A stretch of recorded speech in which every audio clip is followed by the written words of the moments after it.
Com a publicação desse livro, ele consagrou-se como um exímio contista. A grande característica do escritor está na particularidade com que constrói o retrato da cidade de São Paulo. Se você tem entre 30 e 40 anos, não escapou desta obra no colégio. Venha conhecer, através dos seus únicos 2 livros de conto, um pouco dos 3 bairros mais famosos da maior cidade da América Latina, através de personagens reais que transitavam por ali. Assim como quem nasce homem de bem deve ter a fronte altiva, quem nasce jornal deve ter artigo de fundo. A fachada explica o resto. Este livro não nasceu livro, nasceu jornal. Estes contos não nasceram notícias. E este prefácio, portanto, também não nasceu prefácio. Nasceu artigo de fundo. Brás, Bexiga e Barra Funda, de Antônio de Alcântara Machado. Vamos aproveitar que neste volume também traz o livro Laranja da China, e assim nós já conversamos sobre os únicos 2 livros de conto deixados por esse escritor. Para não perder outros vídeos do canal, veja se você continua inscrito. Se não for inscrito, se inscreva, ative o sininho das notificações, deixe seu like e compartilhe este vídeo com seus amigos e com seus inimigos também, porque o importante é compartilhar. Eu disse que se você tem entre 30 e 40 anos, você não escapou deste livro no ensino médio, né? Eu também não escapei, e até hoje eu tenho um livro que eu usava no ensino médio, que é este livro aqui, e que de vez em quando eu puxo, né? Sorteio algum livro aqui dentro dele, e caiu então Brás, Bexiga e Barra Funda. E se você tiver este livro na sua casa, vai ter uma mini biografia, uma minúscula análise do Alcântara Machado aqui na página 243. Este livro aqui era um livro didático que eu utilizava no colégio. Inclusive tem uma história interessante. Uma vez meu livro didático desapareceu e eu ouvi algumas frases assim que eu tinha escrito na sala do lado. A professora de literatura estava usando minhas anotações no livro para poder dar aula, veja lá. É que antes da professora ensinar, eu já estudava sozinho aqui com esse livrinho. Mas tá, deixemos essas histórias aí da minha época de colégio para outros vídeos. Então aqui nesse livro que eu utilizei durante o ensino médio tem, né, como eu disse, 2 páginas dedicadas a este livro. Portanto, a gente ouviu falar de Brás, Bexiga e Barra Funda na nossa época de escola. Eu não me lembrava de absolutamente nada deste livro, absolutamente nada. Era tão nada mesmo que eu até achei que isso aqui se tratava de um romance. Quer dizer que eu não lembrava nada e também não prestei atenção na aula. E pulei, né? Porque aqui eu não tenho anotações quase nenhuma desse livro. Mas pelo menos a gente ouviu citar, né? Brás, Bexiga e Barra Funda. Portanto, nós vamos aqui primeiro tratar de forma breve da biografia do escritor. Antônio de Alcântara Machado nasceu em São Paulo no dia 25 de maio de 1901, em uma família ilustre. Seu pai era escritor e professor na Universidade de Direito de São Paulo. Alcântara Machado se formou em Direito em 1924, mas ele não exerceu a profissão. Quando estudante, ele já se dedicava ao jornalismo. Em 1925, ele viajou para a Europa, onde buscou inspiração para escrever seu primeiro livro, Patê Babi, uma crônica de viagem inspirada por sua estadia no Velho Mundo. O livro teve prefácio escrito pelo seu amigo Oswald de Andrade. Em 1926, junto com Paulo Prado, Couto de Barros e outros, ele fundou a revista modernista, que se chamava Terra Roxa e Outras Terras, que teve uma curta, apenas 7 números, né? Então teve uma curta duração. Porém, com colaboradores importantes naquela época, como o próprio Oswald de Andrade. Se você não está ligando o nome à pessoa, foi o homem que foi casado com a Tarsila do Amaral e que escreveu um livro chamado Memórias Sentimentais de João Miramar. Mas a gente vai falar do Oswaldo daqui uns dias, porque eu vou fazer um vídeo sobre João Miramar. E também vou fazer um vídeo, portanto, já fiquem atentos aí, sobre o modernismo através da biografia do Mário de Andrade. Mas voltando, né? Os importantes colaboradores da revista, então, foi o Oswald de Andrade, foi o Manuel Bandeira. Por sinal, o Manuel Bandeira já tem um vídeo aqui no canal sobre a sua poesia completa. Vou deixar no card na descrição do vídeo, se você não assistiu. Depois que acabar esse vídeo aqui, corre lá. Outro colaborador era o Luiz da Câmara Cascudo, o Blaise Andrés, Prudente de Moraes Neto e Sérgio Buarque de Holanda.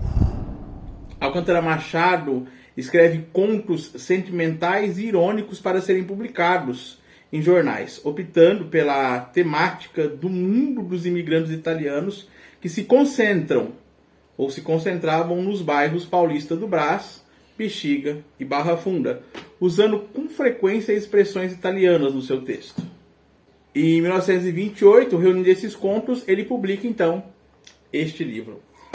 Em seguida, seu segundo livro de contos, que é O Laranja da China, publicado em 1929, ele troca a figura italiana pela figura luso-brasileiro, né?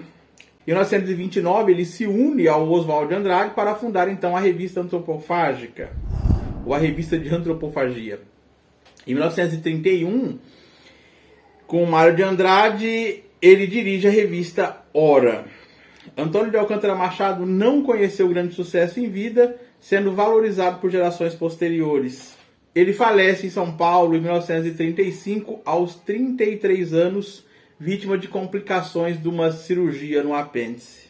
Além de escritor, foi deputado federal e apoiou a Revolução Constitucionalista.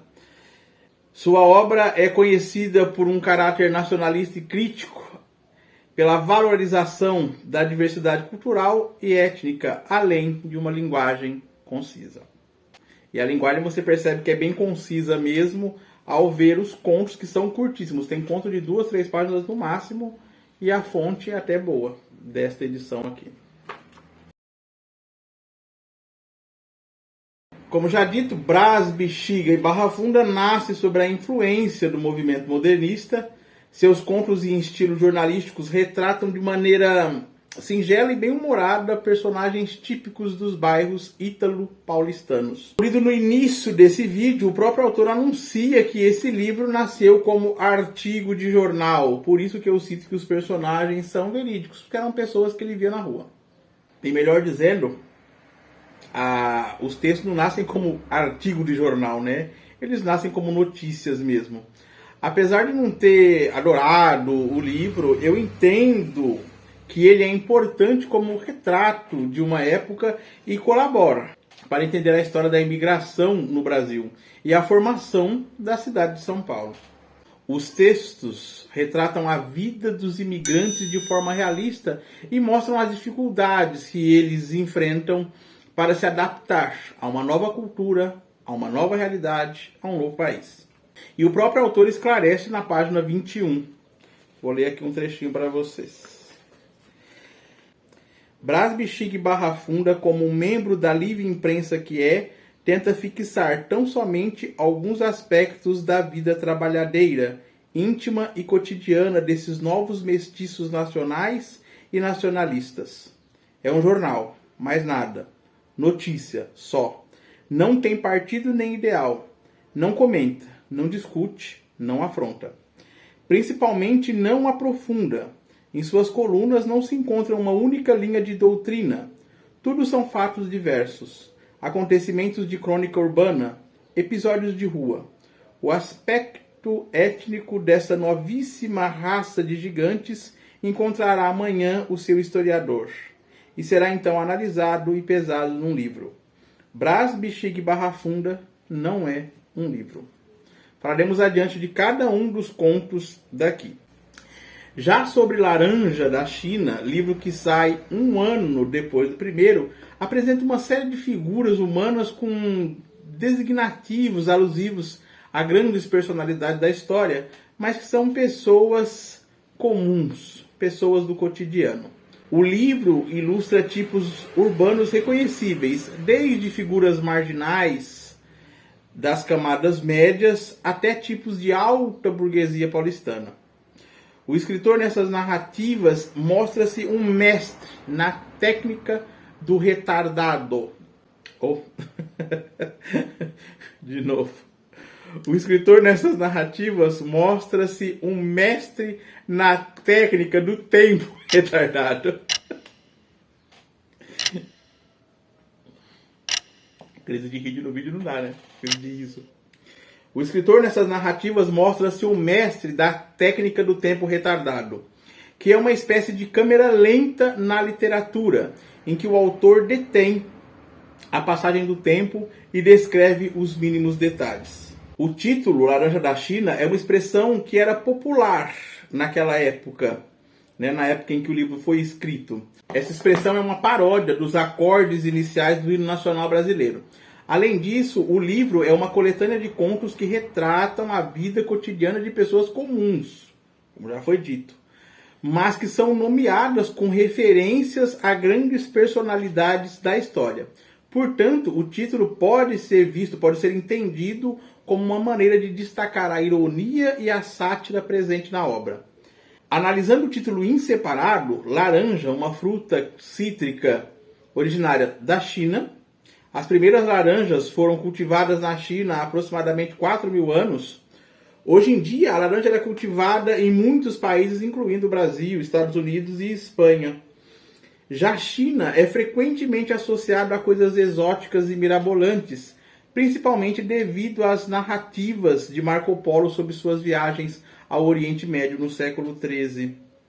Em resumo, laranja da China pode ser vista como uma alusão ao exótico e ao único. Mas passemos agora então a tratar dos contos em si, começando pelos contos, claro, contidos aqui em Brás, Bexiga e Barra Funda. No primeiro conto, que se chama Gaetaninho, é a história de um menino que vive na Rua Oriente, no bairro do Brás. Só quero comentar que eu vou comentar os contos daqui, porque isso aqui é um clássico, é conhecido. Vou comentar aqui sem me preocupar com spoiler, tá? Porque são contos curtíssimos, você também pode ler. Depois você volta aqui e dá uma olhadinha. Mas se você não se importa com isso, voltemos, né? Então é um menino que vive na Rua do Oriente, no bairro do Brás. Ele sonha em andar de carro, uma experiência que, para as pessoas da classe social dele, só acontecia em 2 momentos: casamentos ou funerais. O Gaetaninho, ele tem um sonho tão vívido de estar em um carro, que ele acredita que está ao lado do cocheiro durante o funeral de sua tia Filomena. Então ele acha que ele está num carro, ele está sonhando, delirando. Quando sua família descobre o sonho, eles ficam assustados com o mau presságio que ele poderia trazer. Sonhando com um carro no velório, né? O menino, sentindo-se culpado, tenta substituir a imagem da sua tia por outra pessoa. Em um jogo de bola na rua, ele é atingido por um bonde e ele morre. No dia seguinte, seu sonho se torna realidade. Ele está em um carro, mas para seu próprio funeral. Esse conto é uma triste representação da vida e da morte, do que é sonhado e do que não pode ser revertido. É triste esse primeiro conto, já começa assim, né? Carmela, o segundo conto, se passa em um sábado, às 18h30, importante isso, na rua Barão de Itapetininga, que está cheia de costureiras saindo do trabalho. Entre elas estão Carmela e sua amiga Ritinha, que vão à Praça da República para se encontrar com Ângelo, o namorado de Carmela. Durante o encontro, um homem passa num Buick, aquele carro lá, você sabe, né? Que é um carro americano. Ele passa e olha para a Carmela, o que irrita o Ângelo, seu namorado. O homem para ao lado da Ritinha e pergunta onde Carmela mora, pedindo que ela o encontre sozinha, né? Na noite seguinte, atrás da igreja de Santa Cecília. Carmela inicialmente diz que não aceitará a proposta do motorista do Buick. No entanto, no dia seguinte, ela vai ao encontro do homem, mas acompanhada de Ritinha. No domingo seguinte, a Carmela chama Bianca, uma outra amiga, para acompanhá-la a mais um encontro com o motorista do carro americano. Mas desta vez, ela o encontrará sozinha no carro. Bianca, ao ver o carro se distanciando com a amiga lá dentro, resolve passear pelo bairro enquanto imagina o que vai acontecer. Quando a amiga volta, que é perguntado para a amiga sobre a situação, né, com Ângelo, ela responde que é outra coisa. O cara é para casar. Interprete o que significa isso, né, meu amigo? Ela sai e fala que é outra coisa, que o cara é para casar, significa que ela queria... Lembremos Silvio Santos, né? Rosetar. Tiro de Guerra, número 35, conta o seguinte, retrata a vida de Aristodemo Gutiani. Na escola, ele aprendeu o hino nacional e ele se orgulha da pátria onde ele vive. Trabalhou na oficina mecânica do cunhado, tentou participar de um time de futebol e ambicionou ser artista de circo. Após brigar com o cunhado, Aristodemo foi empregado como cobrador na autoviação Gabriele D'Annunzio, na linha Praça do Patriarca Lapa. Eu acho que para nós, né, eu morei, e para quem mora ainda em São Paulo, esse compra aqui, você fica pegando os endereços, né, Praça do Patriarca Lapa. Mas tá. Na Rua das Palmeiras, ele arranja uma namorada a quem abandona após algum tempo para servir como soldado no Tiro de Guerra número 35, que fica no Largo Municipal. Então ele vai para essa companhia de soldado, comandada pelo sargento cearense Aristóteles Camarão de Medeiros, e ele fazia evoluções e já cantava o hino, né? Ao ver um soldado de origem alemã rir, enquanto os demais cantavam o hino, Aristodemo dá um tabefe no cara, fica doido, né? Ele é patriota. O sargento indaga o que estava acontecendo ali e ele promete fazer justiça. No dia seguinte é publicada uma ordem que expulsa o soldado alemão e dava uma suspensão de um dia a Aristodemo, que ainda assim era exaltado por seu patriotismo. Ele pediu demissão da companhia de ônibus e, com o apoio do sargento, ele é contratado na Sociedade de Transportes Rui Barbosa para trabalhar na mesma linha, Praça do Patriarca Lapa. Amor e Sangue se passa em uma rua onde o personagem principal, Nicolino, passa entre um verdureiro e uma mulher de cabelo despenteado. Nicolino parece estar triste apesar do dia ensolarado, bonito. Ele trabalha em uma barbearia onde ele ouve sobre um crime cometido por um homem que matou uma mulher. Aparentemente o homem tinha razões para matar a mulher, mas Nicolino não presta muita atenção à conversa. Nicolino está apaixonado por Grazia, mas ela não quer mais falar com ele. Quando ela passa pela barbearia, ele tenta conversar com ela a todo custo, mas ela o ignora. Isso vai deixar Nicolino muito perturbado. Em um momento de raiva e desespero, ele ataca Grazia com um punhal e mata a moça. Ele é preso e chorando diz ao delegado que estava louco quando cometeu o crime. O conto é um retrato sombrio do amor obsessivo e das suas consequências trágicas. Será que aquela notícia de que um homem tinha matado a mulher influenciou? Não sabemos, né? Talvez sim, talvez não. O psicológico da pessoa é um mistério. O conto A Sociedade é o que melhor retrata essa São Paulo dos anos 20, em constante expansão urbana. São Paulo dá aquele boom de crescimento nos anos 20, né? Essa história retrata os acertos financeiros entre duas famílias, prática muito comum naquela época. Uma delas composta por imigrantes, né? Uma dessas famílias compostas por imigrantes italianos em processo de estabelecimento na cidade, enquanto a outra é de habitantes locais que já gozaram dos privilégios de sua classe econômica, mas que no momento da história encontram-se falidos.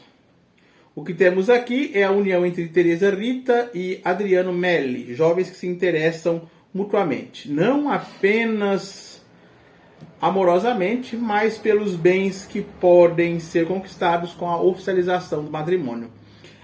A família italiana ganha prestígio social ao se relacionar com uma família importante, enquanto os falidos serão exaltados com uma quantia generosa de dinheiro para recobrar o que chamam de dignidade. Um acertinho, né, gente? E aqui a gente vê a crítica ácida aos costumes da época, destacando o materialismo que demarca as ações dos personagens e a valorização dos seres humanos com base em suas posses. A história seguinte, que é a história de Liseta, próximo conto, segue a vida desta menina pobre. Quando ela sobe um bonde, ela vê um urso de pelúcia com o qual uma outra criança rica está brincando. Liseta tem um pirulito de abacaxi na boca, mas ela nem liga para aquele pirulito. Ela só quer saber de tocar no urso que ela acabou de ver. A outra criança percebe a inveja de Liseta e exibe ainda mais esse urso. Liseta então começa a incomodar a sua mãe e a outra criança pedindo brinquedo e tentando agarrá-lo.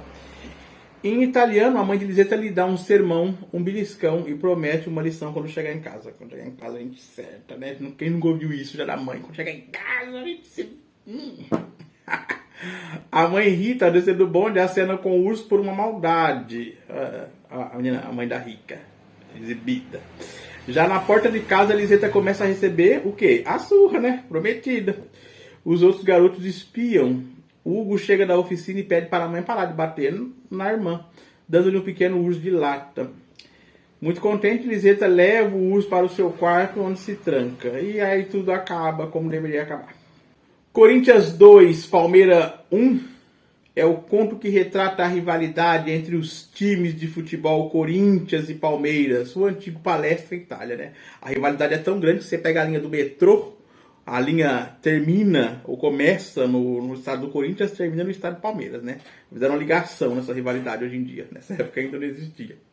Mas tá, na arquibancada do Parque Antártica, o estado do Palestra Itália, Michelina e Holanda assistem a um jogo contra o Corinthians. O alvinegro marca o primeiro gol e Michelina torce para que Rocco, do time italiano, quebre os corintianos. O conto é uma representação da identidade, da história e da paixão do derby, né? O derby são dois times rivais assim, famosos, frequentes, tipo um Fla-Flu. O clássico entre o Corinthians e o Palmeiras, também essa rivalidade histórica. E justamente, ele retrata a rivalidade intensa entre os dois clubes que se forjaram a partir das camadas populares e compartilham identidades muito próximas, ainda que moldadas à sua maneira conforme o tempo. A história centenária do clássico entre Corinthians e Palmeiras se traduz de diversas maneiras. São inúmeros episódios marcantes, inúmeros jogos inesquecíveis, inúmeros jogadores venerados. Para se entender perfeitamente o espírito do derby, no entanto, só vivendo um, né? Só se sabe o gosto dessa rivalidade futebolística, aquele que acompanha de perto um e vê o seu time derrotar outro. E aí se festeja a vitória e vai pra galera e é tudo assim. Mas aqui retrata mesmo a paixão pelo futebol. Vê como este livro aqui é um livro interessante, né? Traz vários pontos da sociedade, vocês já viram aí. Então, acho que deveria ser melhor explorado no colégio esse livro. Se tivesse melhor explorado com um professor excelente, eu não teria esquecido. Mas tá bom. Notas biográficas do novo deputado começa quando o coronel Juca Peixoto de Faria recebe uma carta do administrador de sua fazenda informando sobre a morte de João Italiano, que deixou um filho órfão. O órfão, Genarinho, de 9 anos, é levado então para a casa do coronel na Avenida Higienópolis. O coronel, apesar das travessuras do menino, o adota como filho e muda seu nome para Januário. A esposa do coronel, Dona Nequinha, questiona o futuro do menino e eles decidem então matricular no ginásio São Bento. Durante a apresentação ao reitor do colégio, Januário se apresenta como Januário Peixoto de Faria, o que leva o coronel a considerar alterar o seu testamento. O conto é uma observação dos acontecimentos sem integrar nenhum dos eventos. É a ascensão social de um menino órfão através da adoção por uma família rica. O Monstro de Rodas, que é o próximo conto, descreve o velório de uma criança que foi vítima de um acidente de trânsito. Parece que puxou do primeiro conto, né, para esse, mas não tem nada a ver um conto com o outro, só a fatalidade mesmo. Tudo começa com a chegada do caixão cor-de-rosa com listras prateadas carregado por 4 mulheres. A vizinhança se reúne na calçada para observar o cortejo. O tempo cronológico é breve. Apenas a duração do velório, do cortejo e do enterro. A história é narrada em terceira pessoa e apresenta um discurso direto, técnicas modernistas. O autor utiliza uma imagem leve, clara e objetiva, com frases curtas. Aqui o destaque dessa forma de escrever dele.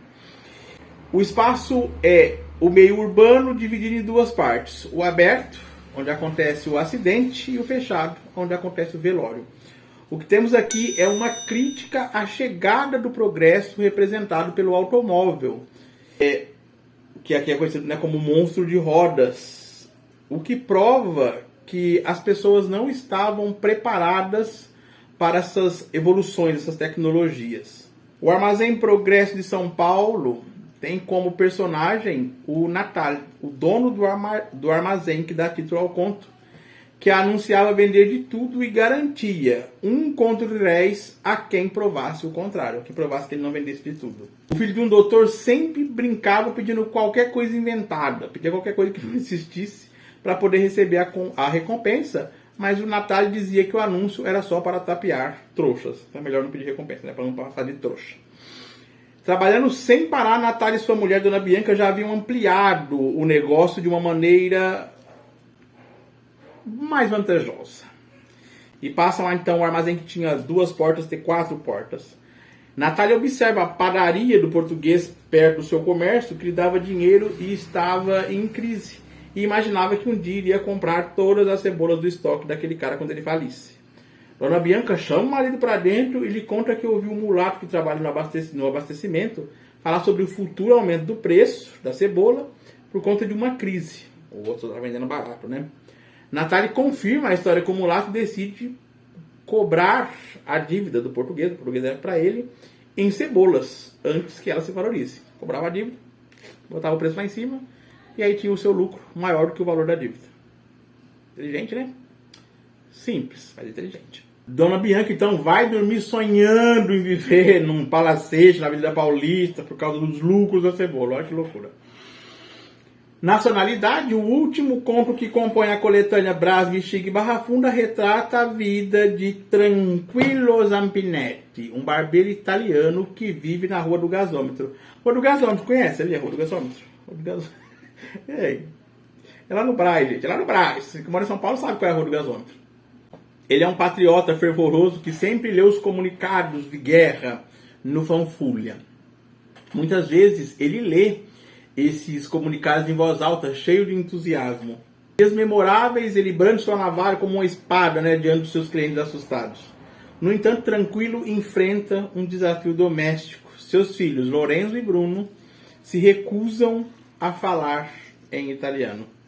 Lorenzo é particularmente irritante. Quando Tranquilo chama, se recusa a responder até que o pai o chame em português. Negação da identidade, negação das origens, né? Isso leva a muitas brigas entre eles.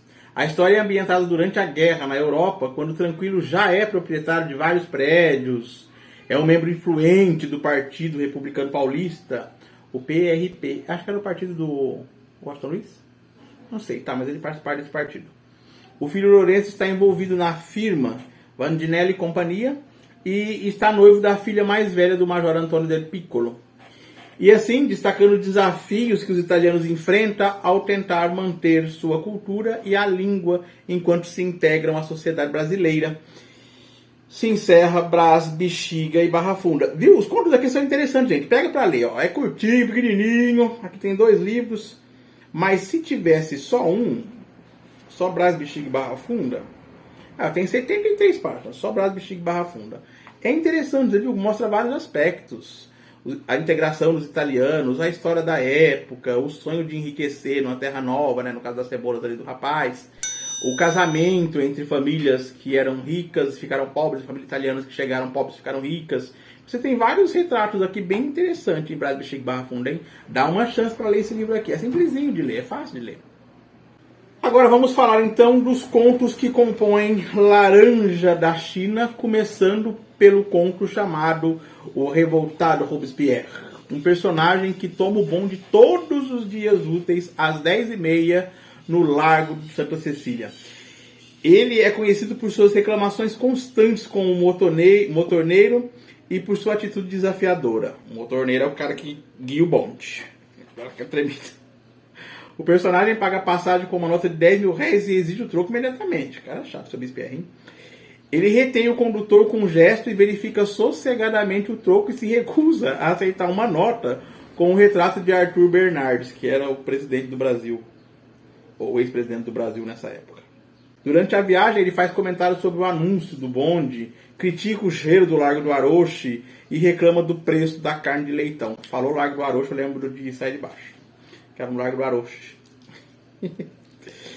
Também anota o número de um automóvel oficial no verso de uma cartela do Monte do Socorro do Estado, comentando que o povo tem que trabalhar para pagar o luxo dos afiliados do governo. Não mudou nada. Até hoje a gente paga os luxos do governo, né? Dos membros do governo. Antônio de Alcântara Machado segue em suas críticas sociais também nesse livro. E aqui, nesse conto do revoltado Robespierre, ele deixa claro a insatisfação do personagem com o sistema político e a corrupção governamental. Escrito nos anos 20, parece que foi escrito ontem. A história é a seguinte: o patriota Washington é sobre o Dr. Washington Coelho Penteado, um patriota brasileiro.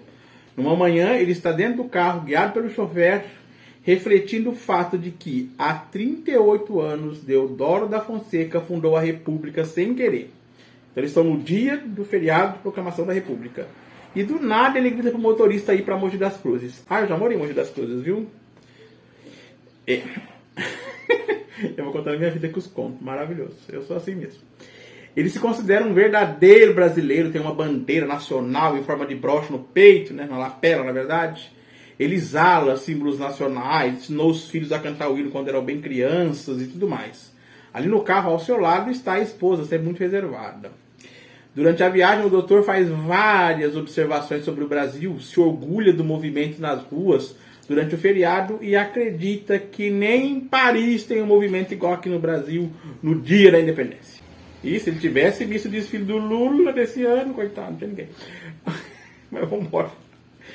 Essa história é a representação do patriotismo e do amor pelo Brasil. O filósofo Platão, sim, o personagem do conto seguinte é um filósofo e chama o filósofo Platão. Ele é um pensador profundo, dedicado a refletir sobre a natureza da realidade, do conhecimento. É conhecido por sua teoria das formas, que sugere que o mundo que percebemos através dos nossos sentidos é apenas uma cópia imperfeita do mundo das ideias, que é a verdadeira realidade. Gente, sobre esse tema, eu indico um vídeo de um livro do Adolfo Bioy Casares chamado Plano de Fuga. Eu vou deixar o link aí para vocês darem uma olhadinha lá. Que essa teoria desse menino aqui aparece por lá. O Platão do conto é apresentado como um personagem complexo e multifacetado que está constantemente em busca de respostas para as questões mais profundas da existência. Um indivíduo dedicado à busca da verdade, mesmo quando essa busca o leva a questionar as convenções e crenças estabelecidas da sociedade. Aqui o autor explora as ideias filosóficas do Platão original de uma maneira acessível e envolvente. No conto A Apaixonada Helena, temos uma jovem que vive com sua mãe, Dona Maria da Glória, e seu irmão Dico. Helena é emotiva e sensível e sente frustrada quando sua mãe e seu irmão não a levam a sério. Dona Maria e Dico não entendem a profundidade das emoções de Helena. Eles veem como uma jovem dramática e exagerada, sem reconhecer a intensidade dos seus sentimentos. O que temos aqui é uma representação da juventude e da paixão, explorando as emoções intensas e muitas vezes incompreendidas de uma jovem mulher. Em O Inteligente Cícero, um menino mimado acaba tiranizando a família com seus desejos. Cícero nasceu em um dia chuvoso e, desde o início, foi elogiado por sua esperteza.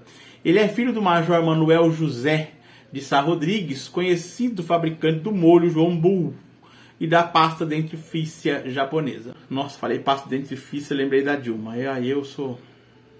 Tá bom. Você não sabe o que eu tô falando? Procura aí o vídeo da Dilma falando da pasta. Quando o Cícero tinha 2 anos, passou a ser considerado robusto. Aos 4 foi promovido pelo Diário Popular a inteligente e muito promissor menino. Nesse dia, sua mãe, Dona Francisca, decidiu que era hora de ensinar Cícero, o estudante alsaciano, uma canção popular.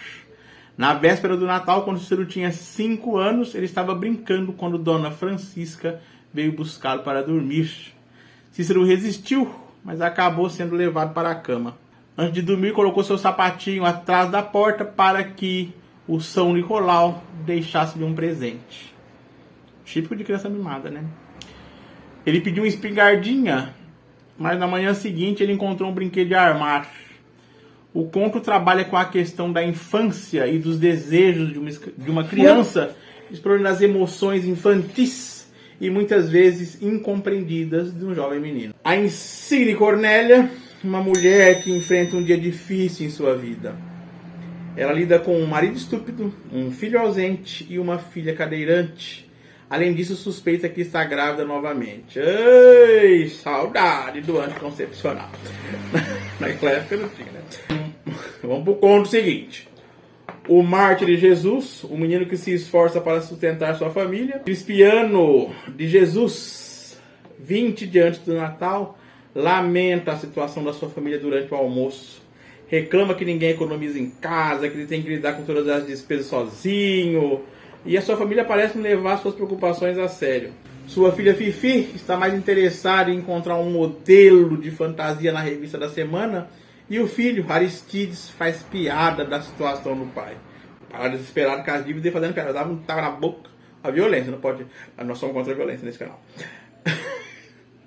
É o retrato de um homem que se esforça para sustentar sua família em meio a dificuldades financeiras e falta de compreensão por parte de seus entes queridos. O lírico Lamartine conta o seguinte, é sobre o desembargador Lamartine de Campos, mais um homem que se esforça para sustentar sua família. Lamartine é um homem austero, com uma careca aberta a todos os pensamentos nobres. Também tem uma careca meio aqui. Desinteressados e equânimes. Usa fraque, óculos, anelão de rubi. É casado com Dona Hortência, cujo peso aumentou ao longo dos anos, acompanhando a ascensão de Lamartine na carreira jurídica. Ele achava que quanto mais a mulher engordava, mais ele estava podendo financeiramente. Lamartine sonha em se tornar ministro do Supremo Tribunal Federal. Ui, olha o sonho dele. Hoje em dia não é bem visto esse sonho, hein? E acredita que isso acontecerá se Dona Hortência ganhar mais peso. O peso dela é o sucesso dele. Olha o pensamento. Ele também é um poeta lírico e escreve sobre o pseudônimo de Pajem e Namorado. Olha, o Supremo eu não sei, né? Mas o Michel Temer escrevia. Não, Michel Temer não, né? O Sarney escreveu até livro. Um dia nós vamos ler Os Marimbondos de Fogo, o livro do Sarney. Eu fico falando bobagem, esqueço o que eu tô falando, mas vamos embora.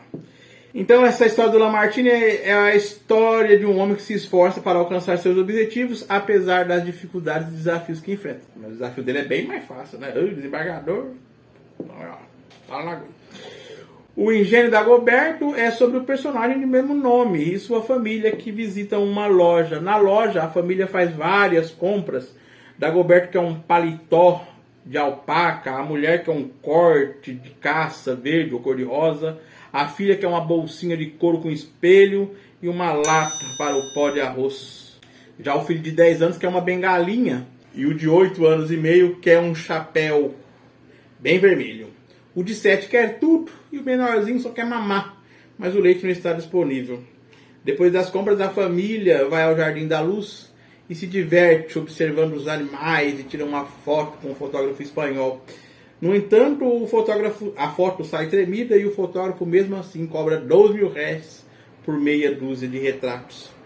Temos aqui então o retrato de uma família comum, com suas pequenas alegrias e os seus desafios do dia a dia. Retratos, né? Os contos aqui são retratos. O aventureiro Ulisses é sobre Ulisses Serapião Rodrigues, um homem que tem apenas 200 réis, é a sua única fortuna. Mete a mão no bolso para ver quanto você tem aí. Réis não vai ser, que agora é reais. Mas se você tiver rico igual Ulisses, vamos pro conto. Ele está na Avenida Celso Garcia e sente todo o frio da manhã. Ulisses é um homem que ele sofre com a pobreza, coisa triste, e a dureza da vida na cidade. Se sente desconfortável por andar descalço. Eu adoro andar descalço, gente, mas aí é opção, né? No caso ali, ele não tem dinheiro para comprar o sapato. Uma prática comum no campo, né? Mas estranho na cidade. É estranho mesmo. Aqui na cidade que eu moro, um dia eu entrei numa conveniência descalço, né? Com essa cara que eu tenho. A moça jogando mendigo. Olha que absurdo. E se eu fosse? Eu tinha dinheiro para pagar? Deixa minhas histórias de lado, vamos continuar no livro.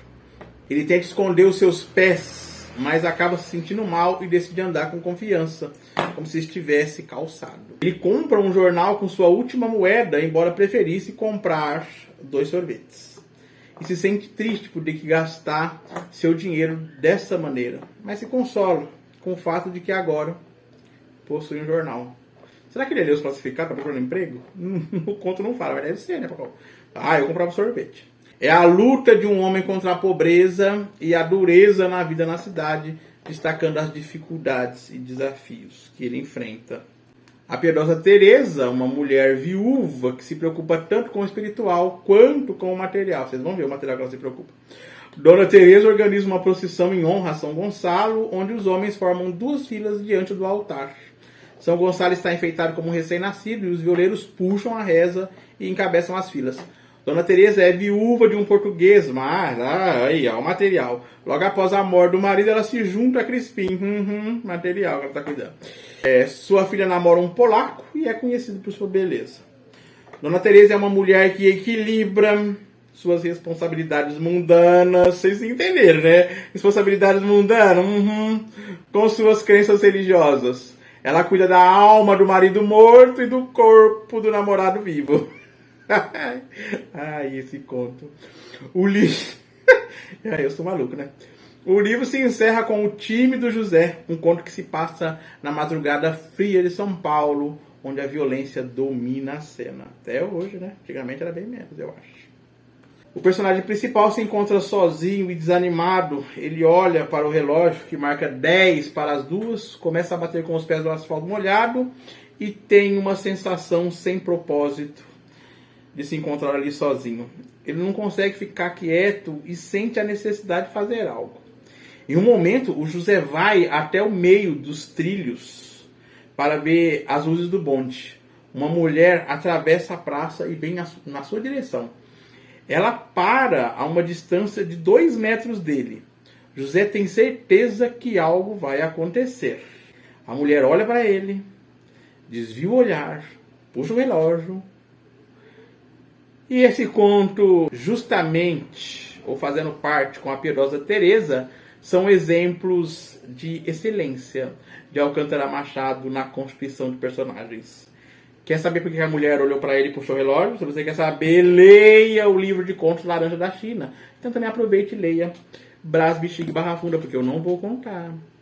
Conclusões. Lendo esse texto, nós temos uma maior compreensão da comunidade ítalo-brasileira na São Paulo da década de 1920. Ele traz para dentro da literatura um universo social e cultural rico e vigoroso. Inova com a linguagem usando o carcamana, que é um dialeto ítalo-brasileiro, de forma audaciosa, contrariando a disciplina gramatical e o bom gosto linguístico. Esse dialeto italiano é aquele que você vê nas novelas, né? Terra Nossa, Esperança, aquele italiano meio aportuguesado. É esse dialeto aqui. Além disso, o livro emprega técnicas literárias modernistas, como a forma narrativa feita de pequenos blocos que funcionam como cenas ou simples tomadas, semelhante ao que se faz no cinema. Com sua representação da vida cotidiana, mostra como a literatura pode capturar e representar a vida de maneira significativa e explora a identificação nacional através da interação de diferentes raças e culturas. Portanto, essa obra tem seu espaço dentro da história do desenvolvimento da literatura nacional e deve ser lida em algum momento da sua vida. É baratinho, viu? No centro você acha isso aqui por R$5. Quanto que eu paguei nesse? Nem sei. Mas acho que foi R$5. Sebo aqui da minha cidade. Eu espero ter ajudado vocês a entenderem um pouco mais dessa obra e agradeço a todos que assistiram até o final. Desculpa minhas interferências aí falando da minha vida, né? Mas é assim mesmo. Para ajudar esse canal, não se esqueça de se inscrever, ativar o sininho das notificações, deixar o seu like e compartilhar este vídeo. Um forte abraço a todos, fiquem mais uma vez com o meu agradecimento. Espero que vocês tenham comido bastante no Natal, agora todo mundo gordo, corre para a academia em janeiro. Esse é o Sempre um Livro, prazer da leitura. Tchau.